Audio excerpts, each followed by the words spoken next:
What types of music get the most TV placements? I hear this question a lot from sync licensing composers, so let's discuss it today. First, let me start off by saying that basically every type of music is in demand for sync licensing. There's TV placements for every style of music you could think of. If you've heard a style of music before, the chances are it's been used on TV or other productions. But when you write music for sync, make sure you structure it for sync. That means you don't want to have any fade outs or crazy guitar solos or boring loops, long intros, etc. So I'm going to bring up 3 categories of music in this discussion, and then later I'm going to share which specific styles of music have gotten me the most placements over the past 6 years. The first category is, we're going to call it evergreen music. These are styles of music that don't go out of fashion, such as acoustic music, dramedy, happy kids music, etc. Styles like these have a wide variety of uses and opportunities for use. So they get a lot of placements, and typically early on, like soon after the album is published. However, a lot of libraries publish music like this pretty frequently, so these types of music may have a shorter shelf life than some others. So basically you get a lot of placements in the first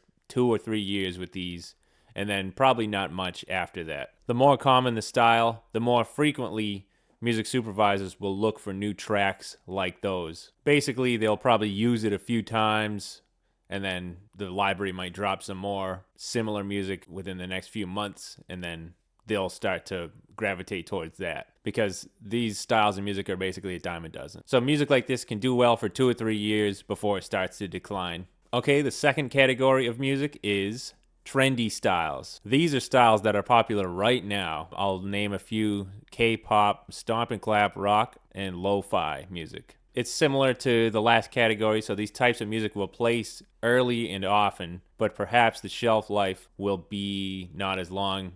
Not because there's a plethora of stuff like this, but because it's popular right now, and who knows if it's going to be popular 3-5 years from now. Trendy styles, they'll do well at first, for sure. So the pop landscape changes all the time, so you got to strike while the iron's hot for these categories. Once again, probably expect 2 to 3 years of heyday, maybe more, maybe less, depending on if the style increases in popularity or if it decreases, or if, a few years from now, people just aren't doing K-pop anymore or whatever. It all depends. But trendy styles, you can get some early placements with it. And the third category we're going to talk about is niche styles. So these are ones that are less, it's going to sound contradictory, but these are kind of less often used, but they'll have a longer shelf life. These are styles that you don't hear every day, such as surf rock, flamenco, ragtime, gypsy jazz, etc. So it's almost the opposite mentality of the other categories that I mentioned. Your music will have a long shelf life. It won't place as frequently, but if you look at,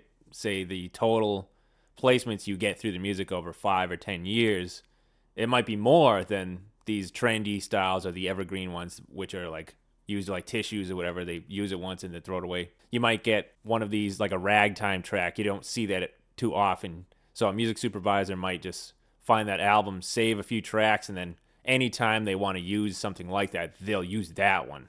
So that's the type of thing that, could end up in a hard drive and, really get used a lot over the years. Not every day, though. You might see some fairly consistent placements over 5 to 10 years with these. There's also a lot less competition for these styles. So you might be the go-to ragtime or flamenco player, and it's a good way to establish a relationship with a library. So if they know that you do these niche styles, they might ask for you to do more for them in the future. All right, now, as I said before, I'm going to share with you some of the styles that have placed the most for me specifically. These styles all have one thing in common, which I will tell you about in a few minutes. The first style that has placed the most for me was some classical guitar music that I did about 4 years ago, I think. It's been out for a while. It's got some major publishers, which is good. It placed a lot in the first 2 or so years.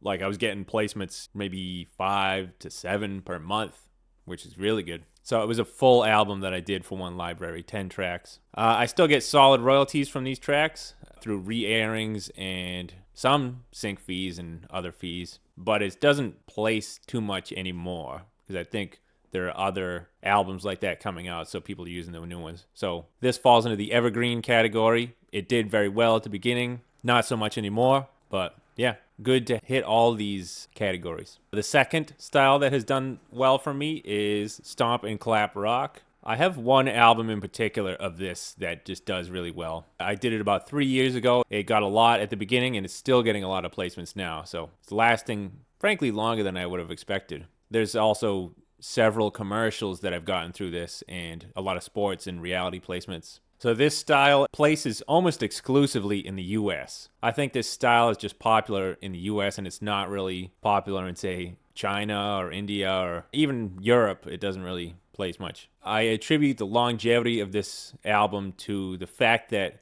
this is the only album of its kind in that library. I have 2 albums with the library. One of them is the Stomp and Clap Rock. The other one is sports rock stuff with electronic beats in there. They have so many albums like this. A music supervisor will go onto their site and they'll pick one from this album, one from that one. They're not going to use the full album of tracks that I did. So it's good, I think, to be the only composer with a certain style of music in one library. If your music sounds like every other album they have, then it just waters down the amount of placements that each composer is going to get. This style falls into the popular right now category. The third style of music that has placed the most for me is happy ukulele music. I have done a lot of music like that, okay? Several albums, a bunch of different libraries, and it does well at the beginning, and it actually, some of them do last longer than I expected. It lasts longer than the classical guitar album. Yeah, I have at least 3 or 4 libraries where I have full albums of this kind of music. And non-exclusively, it does pretty well, too.